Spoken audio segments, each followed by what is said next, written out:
बिस्मिल्लाहिर्रहमानिर्रहीम। अस्सलाम वालेकुम। 18 दिसंबर का आगाज़ हो गया है सोमवार के दिन का, लेकिन बात करेंगे कुछ ही देर पहले 17 दिसंबर को होने वाले तहरीक इंसाफ के पहले वर्चुअल जलसे की। वर्चुअल जलसा तहरीक इंसाफ का एक नया आइडिया, एक नई उन्होंने चीज़ मुतारिफ़ करवाई और ऐसी मुतारिफ़ करवाई कि तमाम पुराने रिकॉर्ड, और दिलचस्प बात यह है कि पुराने रिकॉर्ड भी उनके अपने थे, उन रिकॉर्ड्स को पाश कर दिया गया है और तहरीक इंसाफ पहले ही मार्के में सुरखरू हुई है। तहरीक इंसाफ जिनको इस वक्त कोई पोलिटिकल एक्टिविटी नहीं करने दी जा रही, जितने एग्जेक्टिव का हिस्सा हैं, डीसीज हैं, असिस्टेंट कमिश्नर्स हैं, जिनको रिटर्निंग ऑफिसर्स लगा दिया गया है, असिस्टेंट रिटर्निंग ऑफिसर लगा दिया गया है, जिनको काजी फाइज ईसा साहब जिनकी वकालत कर रहे हैं, इलेक्शन कमीशन जिनके ऊपर सदके वारी और कुर्बान हैं, वो कोई एक्टिविटी पीटीआई को नहीं करने दे रहे। और ऐसे में पीटीआई ने एक एक्टिविटी रखी और यकीन करें, मैं आपको पूरी ईमानदारी से बात बता रहा हूं कि मेरे वहमो गुमान में ये बात नहीं थी कि जो है वो आज जो है वो इतनी बड़ी एक्टिविटी बन जाएगी। क्योंकि जब ये पीटीआई ने कहा कि वर्चुअल ये जलसा करना है, मैंने कहा ठीक है, वर्चुअल जलसा होगा, कोई 40, 50, 60, 70 हज़ार लोग आ जाएंगे उसमें और लाइव देख रहे होंगे, एक रूटीन की एक्टिविटी होगी, नॉर्मल सी बात होगी। लेकिन उस वक्त ही ये जलसा कामयाब हो गया और उस वक्त ही पूरे पाकिस्तान को पता चल गया कि आज तहरीक इंसाफ का जलसा है, जब अचानक शाम को सबका इंटरनेट डाउन हो गया और व्हाट्सएप डाउन, ट्विटर डाउन और Facebook down, YouTube down, internet चल नहीं रहा, एकदम पूरे पाकिस्तान में हलचल मच गई। हुआ क्या है? तो फिर वो ज़ाहिर है एक बात शुरू हुई कि ये इसलिए हो रहा है कि पीटीआई का आज जो है वर्चुअल जलसा है और पीटीआई का वर्चुअल जलसे की वजह से ये सारा कुछ हो रहा है। उसके बाद पूरे पाकिस्तान में तकरीबन 8 से 10 घंटे तक जो मौजूद बहस रहा वो तहरीक इंसाफ का ये वर्चुअल जलसा रहा। पूरे पाकिस्तान के अंदर हर वो शख्स जो इंटरनेट इस्तेमाल करता है उसको पता चल गया कि कोई एक्टिविटी हो रही है, तहरीक इंसाफ की एक्टिविटी हो रही है, देखने के लिए लोग आए। और इस वक्त जब मैं आपसे बात कर रहा हूँ, ट्विटर के ऊपर बेक वक्त 7 ट्रेंड्स जो हैं वो तहरीक इंसाफ के पहले वर्चुअल जलसे से मुतल्लिक हैं और ये बिल्कुल नया ट्रेंड है जो तहरीक इंसाफ ने मुतारिफ करवाया।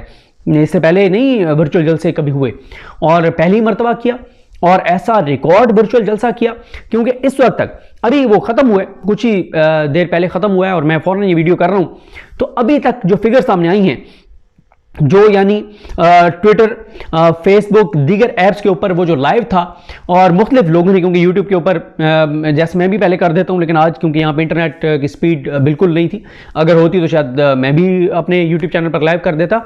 तो अब तक जो प्रोमिनेंट यूट्यूब चैनल्स हैं और ट्विटर स्पेस को मिलाकर इस वक्त तक जो व्यूज सामने आए हैं वो 50 लाख से क्रॉस कर चुके हैं कि 50 लाख से ज़्यादा लोगों ने मुख्तलिफ ऐप्स के ऊपर देखा है। और ये अभी तो क्योंकि अभी तो अपडेट हो रहा है और अकाउंट सामने आएंगे, तो ये मेरा ख्याल ये है कि 1 करोड़ से ज़्यादा पे टोटल फिगर जो है वो पहुंच जाएगी और ये बहुत बड़ा एक रिकॉर्ड है कि क्योंकि अगर कोई भी जमात बड़े से बड़ा जलसा करती है तो क्या कहा जाता है इलेक्शन मुहिम में, यानी बहुत बड़ा आप कहें कि सारे रिकॉर्ड तोड़ दिए तो आप कहेंगे कि 50,000 लोग थे।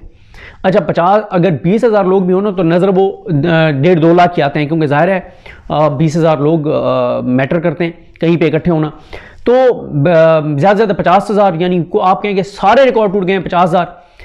50,000 का जलसा जहाँ पे होता है, जलसे का मकसद क्या होता है? यही होता है ना कि आप अपना एक मैसेज देते हैं, आप एक पैगाम देते हैं, आप अपना मंशूर बताते हैं, आप अपनी कारकर्दगी बताते हैं, एक आप एक्टिविटी करते हैं। यहाँ पर 1 करोड़ से ये तजावुज़ करेगा, कंफर्म 1 करोड़ से तजावुज़ करेगा। और जिस तरह की एक्टिविटी तहरीक इंसाफ ने की, और फिर इसमें क्या हुआ, जैसे इंटरनेट डाउन हुआ, इंटरनेशनल मीडिया पर खबर चल गई। इंटरनेशनल मीडिया ने रिपोर्ट किया कि पाकिस्तान के अंदर जो है वो टिकटॉक और फेसबुक, यूट्यूब, ये सारी ऐप्स जो है वो डाउन कर दी गई हैं, इंटरनेट को डाउन कर दिया गया है। किस लिए? कि जनाब वो इमरान खान के फॉलोअर जो हैं वो ऑनलाइन एक एक्टिविटी कर रहे थे।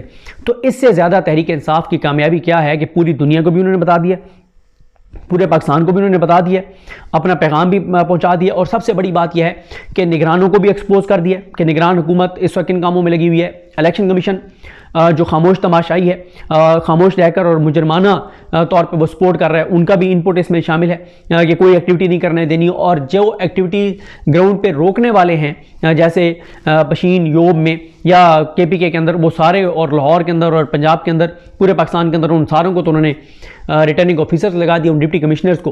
तो इंटरनेशनल मीडिया को भी बहरहाल ये सारी चीज़ें पता चल गई।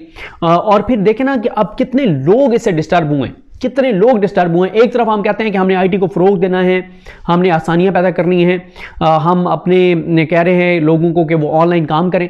अब मुझे बताएं, अगर ان 6 سے 8 گھنٹوں میں اگر کسی نے کوئی آن لائن کسی کی جاب تھی، اگر کوئی سافٹ ویئر انجینئر کوئی اور آن لائن کام کرنے والا، اگر اس کی یہی 8 گھنٹے کی شفٹ تھی، جس 8 گھنٹے میں انٹرنیٹ ڈاؤن رکھا گیا، تو مجھے بتائیں اس نے کیسے کام کیا ہوگا۔ ایک ذہنی اذیت ہوتی ہے کہ ایک بندہ جس نے کام کرنا ہے اس کے ساتھ وہ کام نہیں کر پا رہا کہ انٹرنیٹ ڈاؤن ہے۔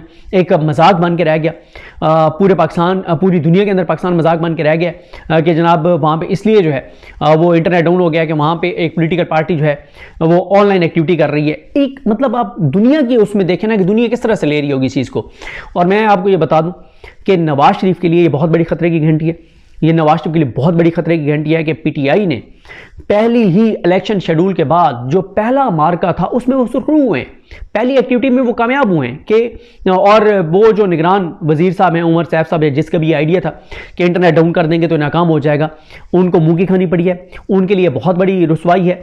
اور مطلب آپ دیکھیں نا یہی تو مسئلہ ہے کہ کیا پاکستان کی عدالتوں کی نظر نہیں آ رہا؟ قاضی فیصل صاحب کو یہ نظر نہیں آ رہا؟ قاضی فیصل صاحب کو نظر آ رہا ہوگا کہ کس طرح سے تحریک انصاف کے ساتھ کیا ہو رہا ہے، لیکن وہ وکالت کر رہے ہیں انہی نگرانوں کی، انہی ایگزیکٹو کی، ڈپٹی کمشنرز کی، ان کی الٹا قاضی صاحب جو ہے وہ وکالت کر رہے ہیں اور ان کے حق میں دلائل دے رہے ہیں منصب پر بیٹھ کر۔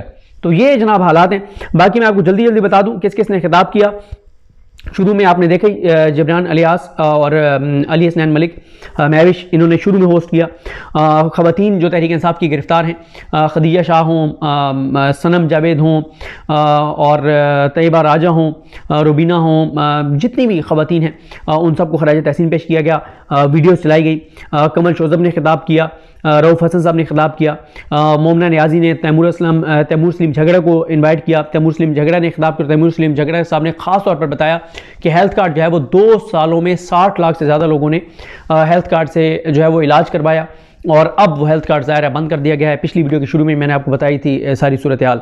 اس کے بعد حافظ فرحت عباس نے خطاب کیا، مینا خان آفریدی نے خطاب کیا، سائمہ صاحبہ نے شہباز گل کو دعوت دی، شہباز گل نے خطاب کیا، ذل شاہ کو خراج تحسین پیش کیا گیا، ویڈیو چلائی گئی، اچھا شریف صاحب کو خراج تحسین پیش کیا گیا، عمران ریاض صاحب کو اور جو جرنلسٹ جن کے بڑی اوپر مشکلات آئیں ان کو خراج تحسین پیش کیا گیا۔ اس کے بعد آمنہ زبیر نے سماویہ طاہر جو ہیں ان کو دعوت دی، انہوں نے خطاب کیا۔ علی خالد نے عاطف خان کو دعوت خطاب دیا، انہوں نے خطاب کیا۔ شاہنہ خان نے زرتاج گل کو انوائٹ کیا، زرتاج گل نے خطاب کیا۔ سفینہ الہی نے زلفی بخاری صاحب کو انوائٹ کیا، زلفی بخاری نے خطاب کیا۔ احمر نے جو ہے وہ مزمل اسلم صاحب کو انوائٹ کیا اور مزمل اسلم صاحب نے فیکٹس اکانومی کے حوالے سے وہ بتائے۔ مونس صلاحی صاحب نے خطاب کیا۔ تسلیم صاحبہ نے ڈاکٹر تسلیم نے جو ہے وہ علی محمد خان صاحب کو دعوت دی، علی محمد خان صاحب نے خطاب کیا۔ سمن مراد نے خالد خورشید صاحب کو انوائٹ کیا، انہوں نے خطاب کیا۔ احسن صاحب نے فردوس شمیم نقوی صاحب کو انوائٹ کیا جلسے میں، انہوں نے خطاب کیا۔ نوشین صاحبہ نے اعظم سواتی صاحب کو انوائٹ کیا، انہوں نے خطاب کیا۔ علی ملک نے پھر قاسم سوری صاحب کو دعوت دی، قاسم سوری صاحب نے خطاب کیا۔ فرید ملک نے حماد رضا صاحب کو دعوت دی، مہوش علی نے پھر رؤف حسن صاحب کو دعوت دی۔ علی ملک نے مراد سعید صاحب کا پیغام پڑھا، علی امین گنڈا پور صاحب نے خطاب کیا، اظہر مشوانی صاحب موجود تھے، عمر ایوب صاحب نے خطاب کیا، اور عمران خان صاحب کا پیغام جو ہے وہ آرٹیفیشل انٹیلیجنس کے ذریعے جو ان کا ایک ان کی آواز میں ایک پیغام تیار کیا گیا وہ بھی جو ہے وہ چلایا گیا۔ تو دیکھیں اب اس کے بعد ایک اور تو کچھ ہے نہیں بیچاروں کے پاس، تو مذاق بنایا جا رہا ہے کہ وہ دیجیے جو ووٹ ہے وہ بھی یہ آن لائن ڈالیں گے۔ تو مسئلہ یہ نہیں ہے، 8 فروری کو تو پاکستان کی تاریخ کا سب سے زیادہ ٹرن آؤٹ ہوگا، لوگ نکلیں گے، اور آج بہت فوکس ہوا اس جلسے میں اور لوگوں کو یہی بتایا گیا کہ آپ نے نکلنا ہے، آپ نے ووٹ ڈالنا ہے، آپ کا ووٹ فیصلہ کرے گا۔ اور بڑی امپورٹنٹ بات کی مونس صلاحی صاحب نے اور وہ درست کہی کہ 17 جولائی 2022 کو جب الیکشن ہوا تھا تو اس وقت جو ہے وہ ہر حلقے میں 15-15 20-20 ہزار فیک جو ووٹ ہے وہ ڈالا گیا تھا، جعلی ووٹ ڈالا گیا تھا، لیکن ٹرن آؤٹ کیونکہ اتنا زیادہ تھا کہ وہ کام نہیں آیا وہ جعلی ووٹ۔ اب بھی اگر 8 فروری کو لوگوں نے نکل کے اور ٹرن آؤٹ زیادہ ہوا اور ووٹ زیادہ کاسٹ کر دیا تو لاڈلے کو جس کو مسلط پاکستان پر کرنے کی کوشش کی جا رہی ہے وہ مسلط نہیں کیا جا سکے گا۔ جتنا ٹرن آؤٹ بڑھتا چلا جاتا ہے اتنا دھاندلی کا مارجن جو ہے وہ کم ہوتا چلا جاتا ہے، کیونکہ کتنے ووٹ ڈال دیے جائیں گے فیک، 20,000 25,000 30,000۔ اگر ٹرن آؤٹ زیادہ ہوگا تو یہ 25-30 ہزار کا فیک ووٹ بھی کام نہیں آئے گا، اور یہ بہرحال مجھے اندازہ ہے کہ اس بار پاکستان کی تاریخ کا جو ہے وہ سب سے زیادہ ٹرن آؤٹ ہوگا۔ تو یہ جناب ہے صورتحال، اور اس وقت تک میں آپ کو بتا چکا ہوں کہ 50 لاکھ سے زیادہ ابتدائی طور پر ہی فگر سامنے آ گیا ہے، اور یہ 1 کروڑ سے تجاوز کرے گا۔